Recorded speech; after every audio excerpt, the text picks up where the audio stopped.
Welcome back, everyone. We're going to continue working with, this is one of my favorite books, The Invisible Boy by Trudy Ludwig. Right. So yesterday, I'm trying to move my little bar there. Yesterday, right, we read the story. So you listened to it, you looked at the illustrations, and you were thinking a lot of different things, I'm sure. Okay. And I told you that we were going to do a lot of kind of in-depth work with this book this week. And we're going to really dive into the characters. Okay, and I want you to be thinking, we're going to work on a skill called inferring. And we've talked about inferring before, but that's where you use information that you already know, plus things that you might see or in pictures or you might read in the text. You kind of combine those things. And when you do, you can make an inference. You can infer. So we're going to work on the skill of inferring this week.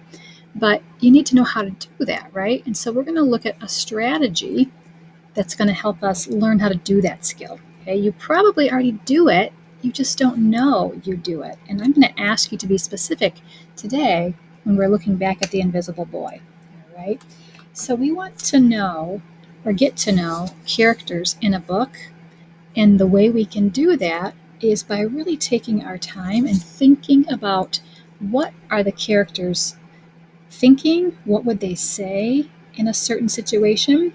Okay, so I've got a couple things. Here's a speech bubble, right? If I were to put this above Brian's head, right, what would he say in this instance? Right, remember in this part of the story, he's drawing a little circle. We know that he's drawing a hole, right? And he's hoping he could jump into it. So what would he say out loud to somebody? Or if he's not going to speak out loud, what might he be thinking? Okay, what might he be thinking at this point in the story? And if we look back, find that spot where he wants to just kind of get swallowed up, right? Here it is right here. This is when their teacher, Mrs. Carlotti, asked them to get in groups of 2 or 3, right? And remember, Emilio was kind of grabby toward Justin, right? He kind of ran over and grabbed the new kid. He's with me, right? And here was Brian at that time. And we can tell that Justin was looking a little maybe shocked or surprised or confused. Maybe he didn't quite know what to do in that particular moment. And then it shows us this picture of Brian. Right here he is, and it says Brian looks at the floor, wishing he could draw a hole right there to swallow him up. So Brian's not going to say anything out loud to anybody, right? But he's definitely thinking something, right? He's thinking, boy, I wish I could draw a hole right here that would swallow me up so I could disappear.